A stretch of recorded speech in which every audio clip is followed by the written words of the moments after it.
بسم اللہ الرحمن الرحیم۔ شروع اللہ کا نام لے کر جو بڑا مہربان نہایت رحم والا ہے۔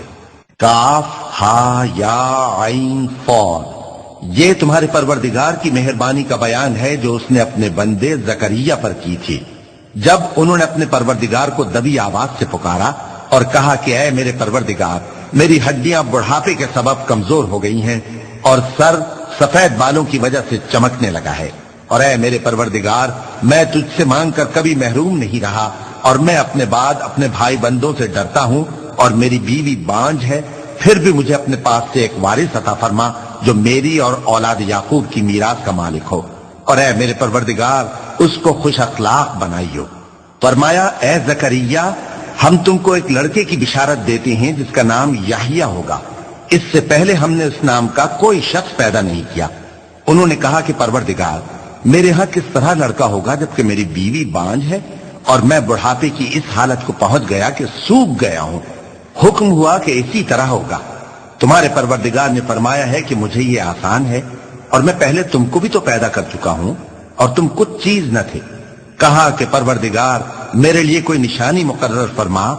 فرمایا نشانی یہ ہے کہ تم صحیح و سالم ہوتے ہوئے 3 رات دن لوگوں سے بات نہ کر سکو گے۔ پھر وہ عبادت کے حجرے سے نکل کر اپنی قوم کے پاس آئے تو ان سے اشارے سے کہا کہ صبح و شام تسبیح کرتے رہو۔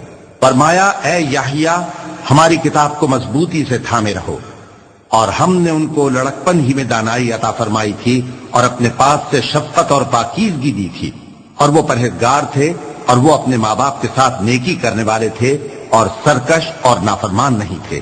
اور جس دن وہ پیدا ہوئے اور جس دن وفات پائیں گے اور جس دن زندہ کر کے اٹھائے جائیں گے ان پر سلام ہے۔ اور کتاب یعنی قرآن میں مریم کا بھی تذکرہ کرو۔ جب وہ اپنے لوگوں سے الگ ہو کر مکان کے مشرقی حصے میں چلی گئیں، پھر انہوں نے ان کی طرف سے پردہ کر لیا، تو ہم نے ان کی طرف اپنا فرشتہ بھیجا، سو وہ ان کے سامنے ایک خوبصورت مرد کی صورت میں آیا۔ مریم بولی کہ اگر تم پرہیزگار ہو تو میں تم سے بچنے کے لیے رحمان کی پناہ لیتی ہوں۔ فرشتے نے کہا کہ میں تو تمہارے پروردگار کا بھیجا ہوا یعنی فرشتہ ہوں، اور اس لیے آیا ہوں کہ تمہیں پاکیزہ لڑکا بخشوں۔ مریم نے کہا کہ میرے ہاں لڑکا کیوں کر ہوگا جبکہ مجھے کسی مرد نے بطور شوہر چھوا تک نہیں اور میں بدکار بھی نہیں ہوں۔ فرشتے نے کہا کہ یوں ہی ہوگا۔ تمہارے پروردگار نے فرمایا کہ یہ مجھے آسان ہے اور میں اسے اسی طریق پر پیدا کروں گا تاکہ اس کو ہم لوگوں کے لیے اپنی طرف سے نشانی اور ذریعہ رحمت بنائیں، اور یہ کام مقرر ہو چکا ہے۔ چنانچہ وہ اس بچے کے ساتھ حاملہ ہو گئیں اور اسے لے کر ایک دور جگہ چلی گئیں۔ پھر درد ذہ ان کو کھجور کے تنے کی طرف لے آیا، کہنے لگی کہ کاش میں اس سے پہلے مر چکتی اور بھولی بسری ہو گئی ہوتی۔ تب ان کے ٹیلے کے نیچے کی جانب سے فرشتے نے ان کو آواز دی کہ غمناک نہ ہو، تمہارے پروردگار نے تمہارے نیچے ایک چشمہ پیدا کر دیا ہے، اور کھجور کے تنے کو پکڑ کر اپنی طرف ہلاؤ، وہ تم پر تازہ عمدہ کھجوریں گرائے گا، تو کھاؤ اور پیو اور آنکھیں ٹھنڈی کرو۔ اگر تم کسی آدمی کو دیکھو تو کہنا کہ میں نے اللہ کے لیے روزے کی منت مانی، تو آج میں کسی آدمی سے ہرگز کلام نہیں کروں گی۔ پھر وہ اس بچے کو اٹھا کر اپنی برادری والوں کے پاس لے آئیں۔ وہ کہنے لگے کہ مریم، یہ تو نے برا کام کیا۔ اے ہارون کی بہن، نہ تو تیرا باپ ہی برا آدمی تھا اور نہ تیری ماں ہی بدکار تھی۔ تو مریم نے اس بچے کی طرف اشارہ کیا۔ وہ بولے کہ ہم اس سے کہ گود کا بچہ ہے کیسے بات کریں؟ بچے نے کہا کہ میں اللہ کا بندہ ہوں، اس نے مجھے کتاب دی ہے اور نبی بنایا ہے، اور میں جہاں ہوں اور جس حال میں ہوں اس نے مجھے صاحب برکت بنایا ہے، اور جب تک زندہ ہوں مجھ کو نماز اور زکوٰۃ کا ارشاد فرمایا ہے، اور مجھے اپنی ماں کے ساتھ نیک سلوک کرنے والا بنایا ہے اور سرکش و بدبخت نہیں بنایا، اور جس دن میں پیدا ہوا اور جس دن مروں گا اور جس دن زندہ کر کے اٹھایا جاؤں گا مجھ پر سلام ہے۔ یہ مریم کے بیٹے عیسیٰ ہیں، اور یہ سچی بات ہے جس میں لوگ شک کرتے ہیں۔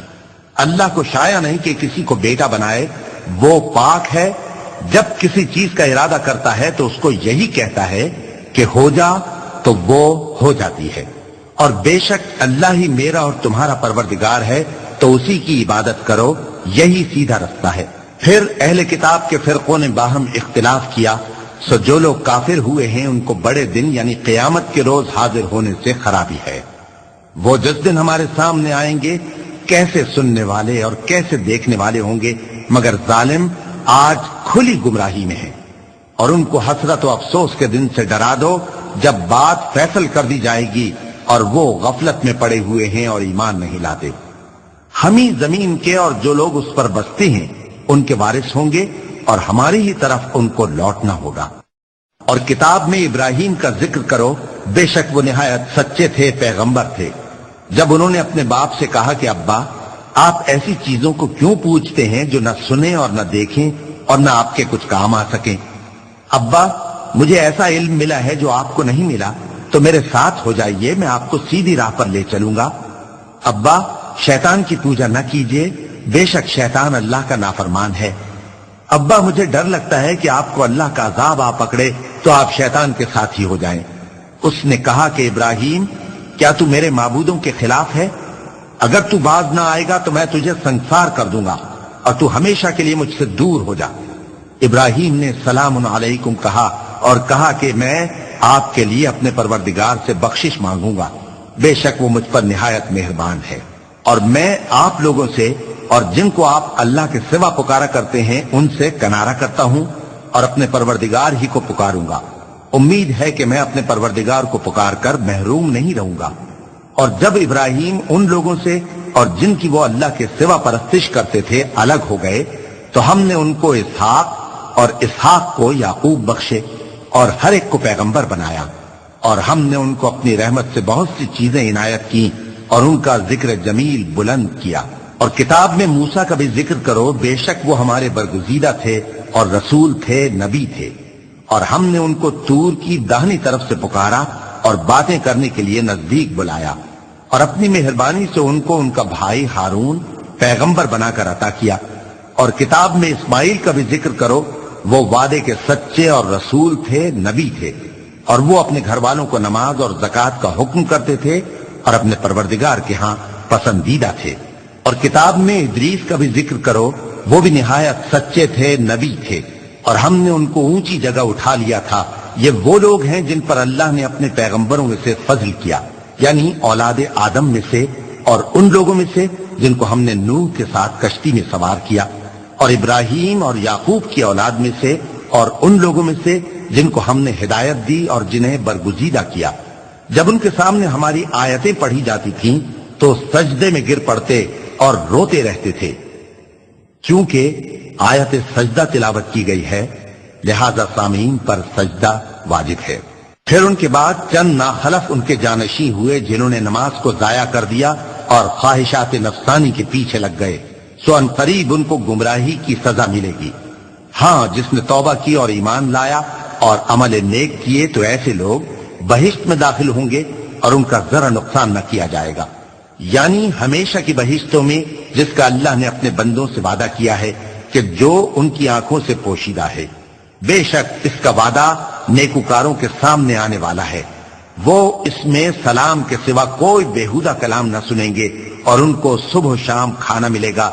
یہی وہ جنت ہے جس کا ہم اپنے بندوں میں سے ایسے شخص کو مالک بنائیں گے جو پرہیزگار ہوگا۔ اور فرشتوں نے پیغمبر کو جواب دیا کہ ہم تمہارے پروردگار کے حکم کے سوا اتر نہیں سکتے، جو کچھ ہمارے آگے ہے اور جو پیچھے ہے اور جو اس کے درمیان ہے سب اسی کا ہے، اور تمہارا پروردگار بھولنے والا نہیں، یعنی آسمان اور زمین کا اور جو ان دونوں کے درمیان ہے سب کا پروردگار، تو اسی کی عبادت کرو اور اس کی عبادت پر ثابت قدم رہو۔ بھلا تم کوئی اس کا ہم نام جانتے ہو؟ اور کافر انسان کہتا ہے کہ جب میں مر جاؤں گا تو کیا زندہ کر کے نکالا جاؤں گا؟ کیا ایسا انسان یاد نہیں کرتا کہ ہم نے اس کو پہلے بھی تو پیدا کیا تھا جبکہ وہ کچھ بھی چیز نہ تھا؟ سو تمہارے پروردگار کی قسم ہم ان کو جمع کریں گے اور شیطانوں کو بھی، پھر ان سب کو جہنم کے گرد حاضر کریں گے اور وہ گھٹنوں پر گرے ہوئے ہوں گے۔ پھر ہر گروہ میں سے ہم ایسے لوگوں کو کھینچ نکالیں گے جو رحمان کے مقابلے میں سخت سرکشی کرتے تھے، پھر ہم ان لوگوں سے خوب واقف ہیں جو اس میں داخل ہونے کے زیادہ لائق ہیں، اور تم میں سے کوئی شخص نہیں مگر اسے اس پر گزرنا ہوگا، یہ تمہارے پروردگار پر لازم ہے، مقرر ہے۔ پھر ہم پرہیزگاروں کو نجات دیں گے اور ظالموں کو اس میں گھٹنوں کے بل پڑا ہوا چھوڑ دیں گے۔ اور جب ان لوگوں کے سامنے ہماری آیتیں پڑھی جاتی ہیں تو جو کافر ہیں وہ مومنوں سے کہتے ہیں کہ دونوں فریق میں سے مکان کس کے اچھے اور مجلسیں کس کی بہتر ہیں، اور ہم نے ان سے پہلے بہت سی امتیں ہلاک کر دیں، وہ لوگ ان سے ٹھاٹ باٹ اور نمود و نمائش میں کہیں اچھے تھے۔ کہہ دو کہ جو شخص گمراہی میں پڑا ہوا ہے رحمان اس کو آہستہ آہستہ مہلت دیے جاتا ہے، یہاں تک کہ جب اس چیز کو دیکھ لیں گے جس کا ان سے وعدہ کیا جاتا ہے، خواہ عذاب اور خواہ قیامت، تو اس وقت جان لیں گے کہ مکان کس کا برا ہے اور لشکر کس کا کمزور ہے۔ اور جو لوگ ہدایت یاب ہیں اللہ ان کو زیادہ ہدایت دیتا ہے، اور نیکیاں جو باقی رہنے والی ہیں وہ تمہارے پروردگار کے ہاں صلے کے لحاظ سے خوب اور انجام کے اعتبار سے بہتر ہیں۔ بھلا تم نے اس شخص کو دیکھا جس نے ہماری آیتوں سے کفر کیا اور کہنے لگا کہ اگر میں اثر نو زندہ ہوا بھی تو یہی مال اور اولاد مجھے وہاں ملے گا؟ کیا اس نے غیب کی خبر پالی ہے یا اللہ کے یہاں سے عہد لے لیا ہے؟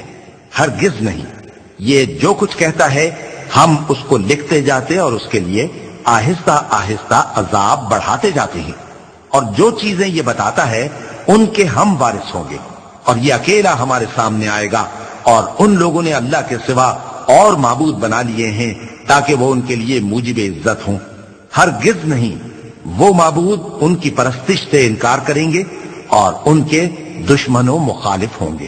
کیا تم نے نہیں دیکھا کہ ہم نے شیطانوں کو کافروں پر چھوڑ رکھا ہے کہ وہ ان کو خوب اکساتے رہتے ہیں؟ تو تم ان پر عذاب کے لیے جلدی نہ کرو کہ ہم تو ان کے لیے دن شمار کر رہے ہیں، جس روز ہم پرہیزگاروں کو رحمان کے سامنے بطور مہمان جمع کریں گے اور گنہگاروں کو دوزخ کی طرف پیاسے ہانک لے جائیں گے، تو لوگ کسی کی سفارش کا اختیار نہ رکھیں گے مگر جس نے رحمان سے اقرار لے لیا ہو، اور کہتے ہیں کہ رحمان بیٹا رکھتا ہے۔ ایسا کہنے والوں، یہ تو تم بری بات زبان پر لاتے ہو۔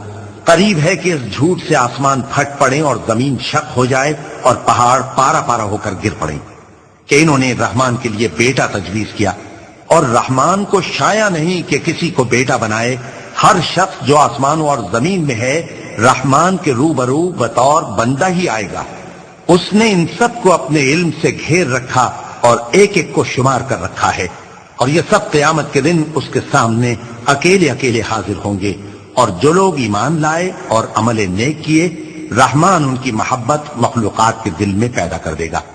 اے پیغمبر صلی اللہ علیہ وآلہ وسلم، ہم نے یہ قرآن تمہاری زبان میں آسان بنا کر نازل کیا ہے تاکہ تم اس سے پرہیزگاروں کو خوشخبری پہنچا دو اور جھگڑالوؤں کو ڈر سنا دو، اور ہم نے ان سے پہلے بہت سے گروہوں کو ہلاک کر دیا ہے۔ بھلا تم ان میں سے کسی کو دیکھتے ہو یا کہیں ان کی بھنک سنتے ہو؟ صدق اللہ العظیم۔